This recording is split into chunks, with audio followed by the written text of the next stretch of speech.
Bismillahirrahmanirrahim. Assalamualaikum warahmatullahi wabarakatuh. Para siswa sekalian, selamat bertemu kembali dalam pembelajaran kimia SMA bersama saya Ayudin SPD, guru SMAN Satuan Siang Kabupaten Subang. Pada kesempatan ini materi yang akan dibahas yakni sifat koligatif larutan dan submateri penaikan titik didih dan penurunan titik beku. Baik, para sekalian kita ikuti materinya.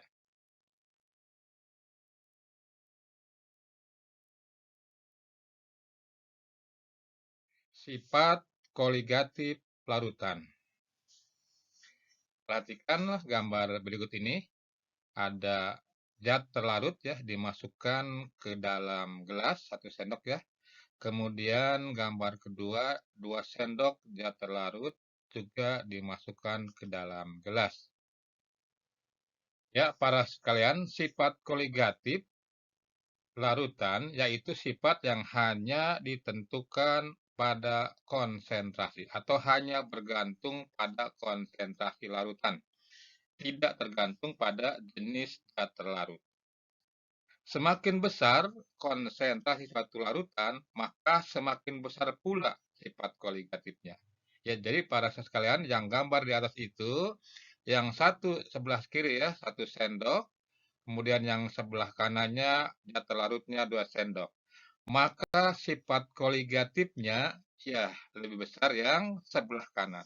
Jadi ini maksudnya tergantung pada konsentrasi atau tergantung pada jumlah zat terlarut.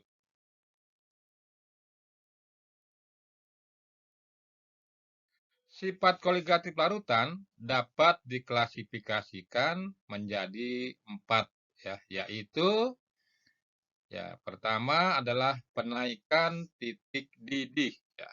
Lambangnya delta TB. Kemudian yang kedua penurunan titik beku ya, lambangnya delta TF ya. Kemudian yang selanjutnya penurunan tekanan uap ya, lambangnya delta P. Kemudian yang keempat tekanan osmotik atau lambangnya P. Nah, pada pertemuan kali ini yang akan dibahas yakni 2 saja, yaitu penaikan titik didih dan penurunan titik beku ya.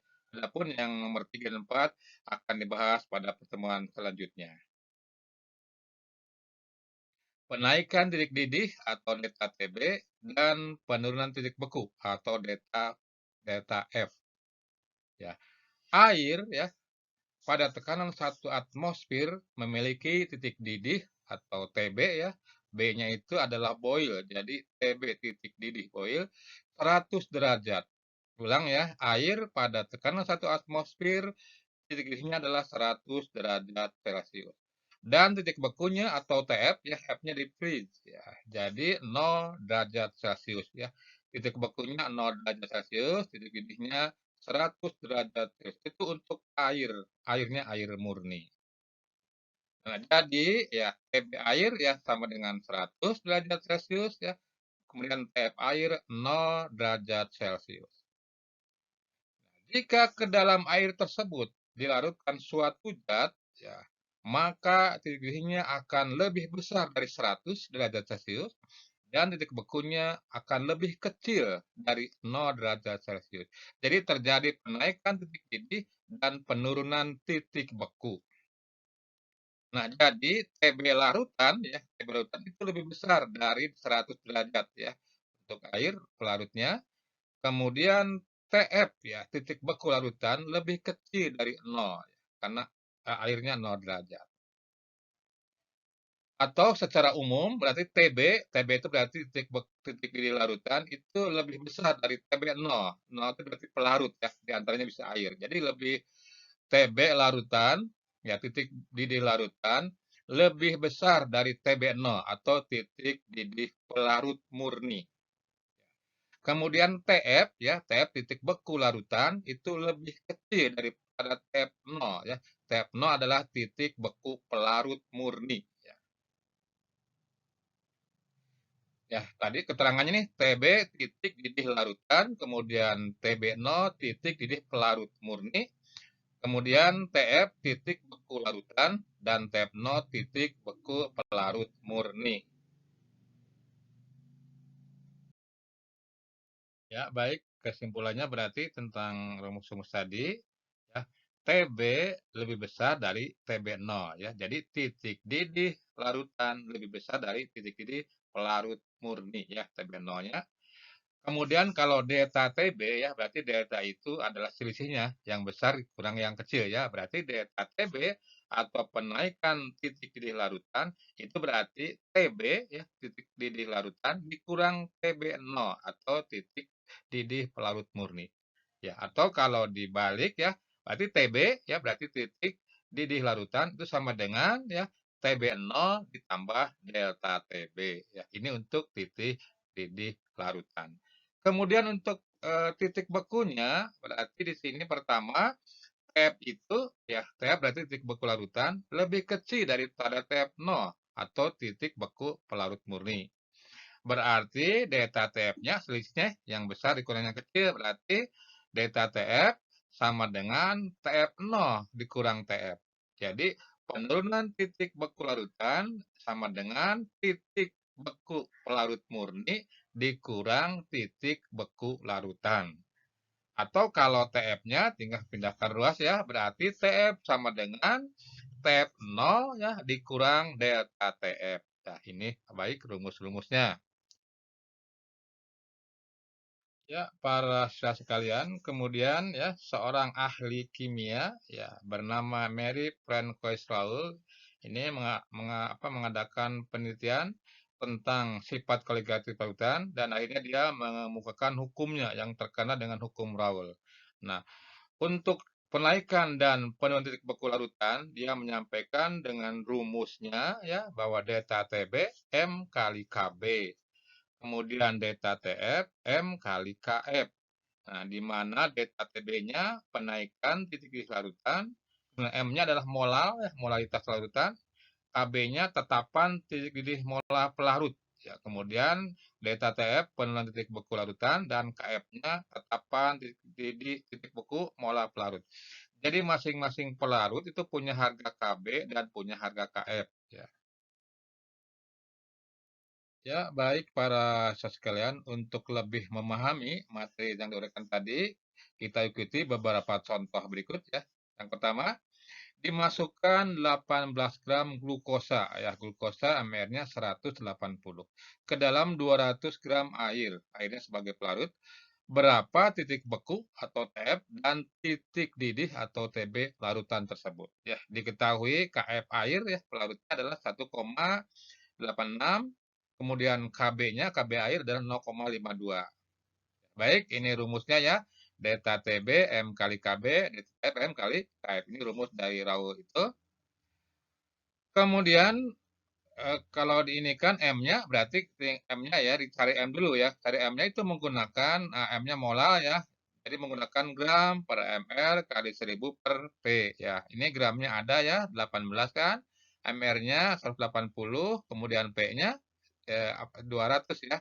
Berarti sama dengan ya M-nya atau molar 18 per 180 kali 1000 per 200. Jadi ini boleh ke bawah, boleh ke sampingnya, tergantung mana yang lebih mudah menurut Anda. Ya.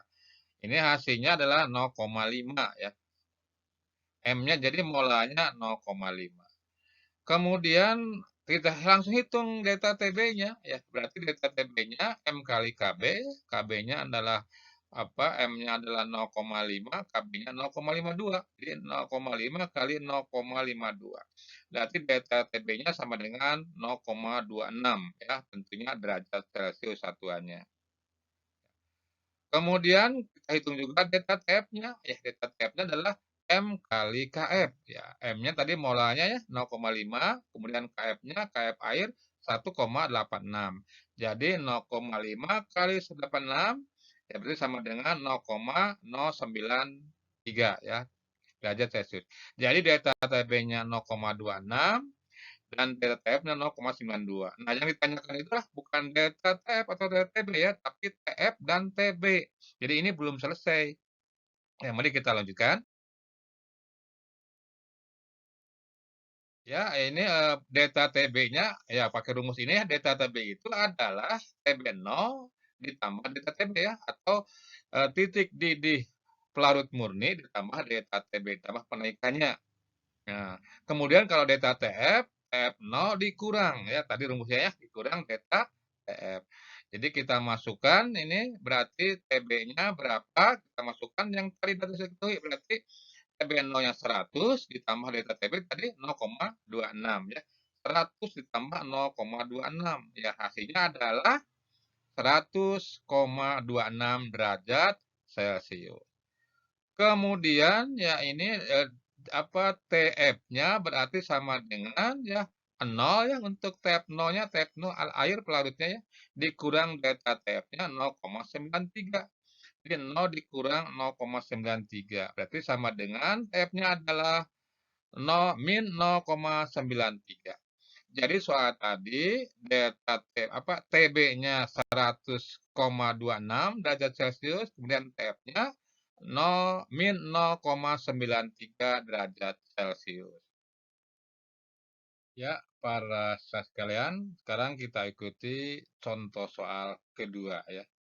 Berapa gram gula ya, maksudnya gula pasir, MR-nya 342 yang harus dilarutkan ke dalam 200 ml air ya, massa jenis airnya 1 gram per mililiter. Agar tingginya 101,04 derajat Celcius ya. Diketahui KB airnya 0,52 derajat Celcius per molar. Ya. Dari soal itu kita dapat ketahui ya bahwa MR gulanya ya 342, kemudian volume airnya 200 ml ya, massa jenis airnya 1 gram per mililiter. Kemudian P airnya ya, jadi gram pelarut ya, berarti gram pelarut ada 200 ml ya. Karena massa jenisnya 1, berarti mililiter sama dengan gram ya. Maka 200 ml air sama dengan 200 gram air. Kemudian TB ya, TB titik didih larutan 101,04 derajat Celcius. Kemudian KB di sini ada pelarutnya air, berarti KB air 0,52 derajat Celcius per molar.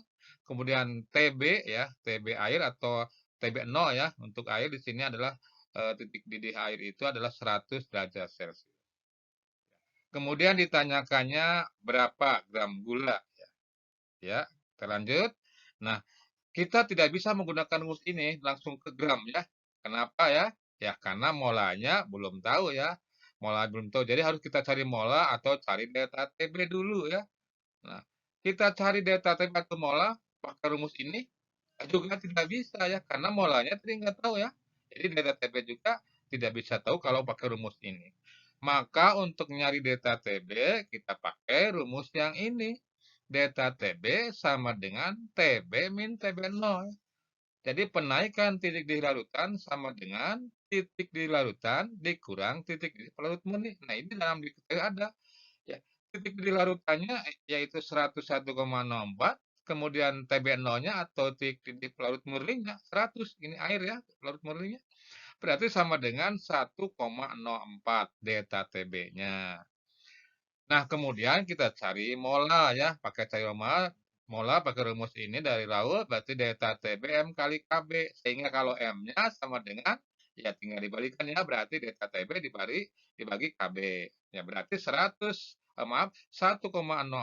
dibagi 0,52, hasilnya 2. Jadi molanya larutan itu adalah 2. Nah, kalau sudah jadi mola langsung kita cari gram ya. Gramnya pakai rumus ya M molar ya, kali MR kali P dibagi 1000. Ya, tinggal masukkan saja harganya. Ya, berarti molanya 2, MR-nya 342, P-nya 200 dibagi 1000. Hasilnya 136,8 gram ya. Jadi gula yang harus dilarutkan agar suhunya 101,04, kemudian pelarutnya air 200 ml, gulanya itu 136,8 gram. Ya, para siswa sekalian, sekarang kita ikuti contoh soal ketiga ya. Mudah-mudahan semakin mantap pemahamannya. Nah, suatu larutan dalam pelarut alkohol, ya, titik didihnya adalah 83,48 derajat Celcius. Nah, berapa titik beku larutan tersebut? Nah, diketahui TB0 berarti titik didih alkohol murni ya, itu 78,6 derajat Celcius. Kemudian tab 0 berarti titik beku alkohol murni ya, min 115 derajat Celcius. Kemudian KB ya, tetapan titik didih alkohol itu 1,22 derajat Celcius per molar. Kemudian KF ya, KF alkohol itu 1,99 derajat Celcius per molar. Nah, dari soal itu kita bisa ketahui berarti TB-nya ya, titik didih larutannya 83,48 dan TB0 untuk alkohol yaitu 78,6 derajat Celcius. Kemudian KB-nya, KB untuk alkohol 1,22 ya derajat Celcius per molar dan KF-nya untuk alkohol 1,99. Nah, ditanyakan berapa TF larutan ya, titik beku larutan itu. Nah, kita jawab. Pertama, cari delta TB dulu ya. Delta TB yaitu dengan rumus TB dikurang TB0 ya. Jadi, titik beku larutan dikurang titik beku pelarut murni. Itu ada dalam diketahuinya. Ya, berarti kita masukkan 83,48 dikurang 78,6 untuk delta TB-nya ya. Sama dengan 4,88. Nah, kemudian kita cari delta TB-M-nya ya, dari rumus delta TB sama dengan M kali KB ya. Berarti M-nya sama dengan delta TB dibagi KB ya. Berarti sama dengan 4,88 dibagi 1,22 ya. Hasilnya sama dengan 4.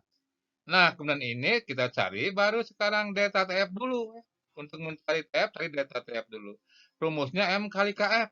Nah, M-nya 4, KF-nya 1,99, hasilnya 7,96. Nah, setelah tahu KF, baru cari TF-nya ya, titik beku larutan. Nah, rumusnya adalah TF sama dengan TF0 dikurang delta TF. Ya, sama dengan TF0-nya kan min 115 ya. Delta TF-nya adalah 7,96. Jadi 115 dikurang ya min 115 dikurang 7,96. Jadi hasilnya min 122,96 ya. Jadi ya larutan tersebut titik bekunya min 122,96 ya. Titik didihnya tadi 83,48. Inilah halnya ya.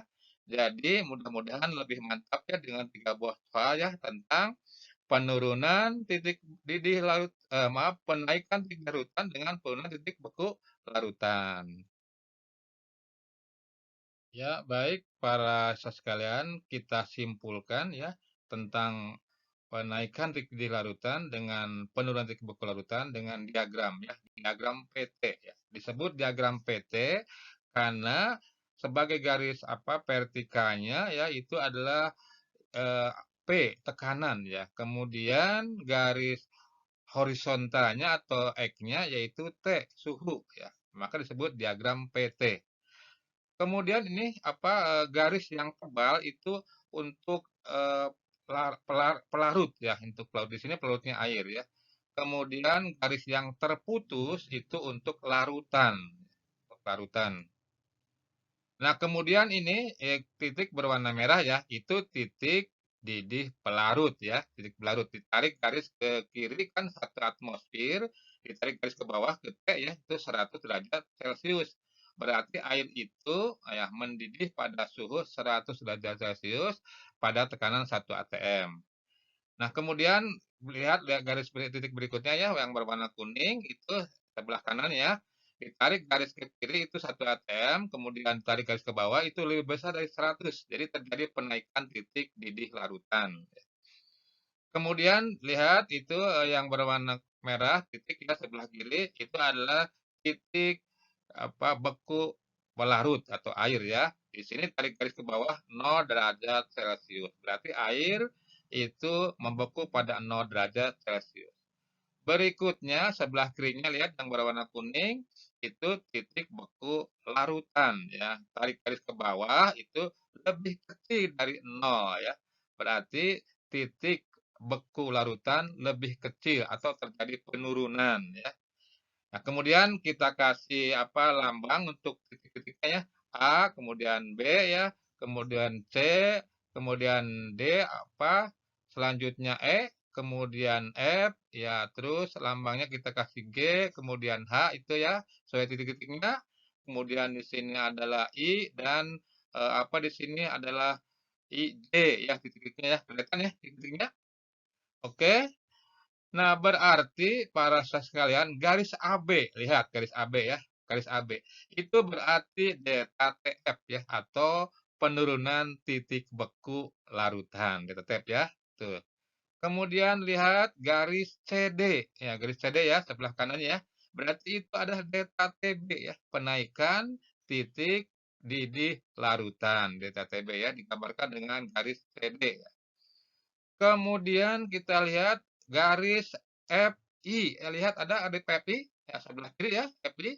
Itu berarti garis beku larutan. Lihat ya, itu daerah antara padat dengan cair. Jadi kalau cair ke padat itu membeku, maka FI itu disebut garis beku larutan ya.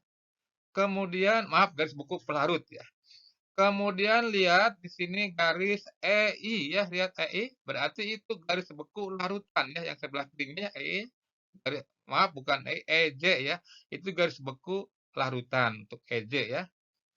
Kemudian kita lihat GI, kelihatan GI? Ya, itu GI berarti itu garis didih pelarut ya, karena tebal ya itu garisnya kan, garis didih pelarut.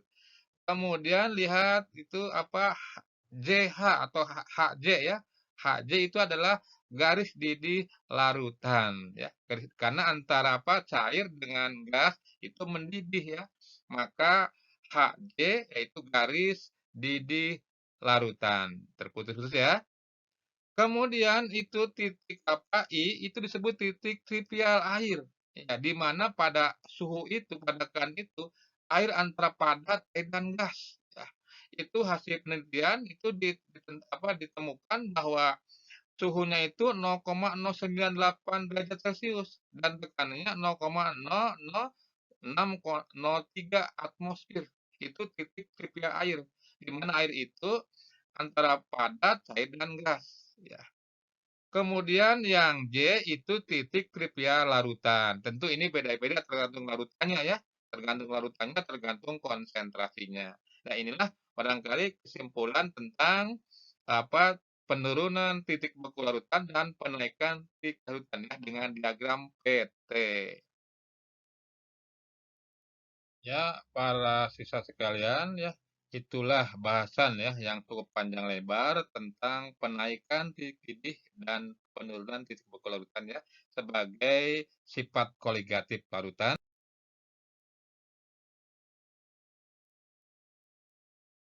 Ya, terima kasih untuk Anda yang telah menjadikan video pembelajaran ini sebagai salah satu sumber belajar Anda.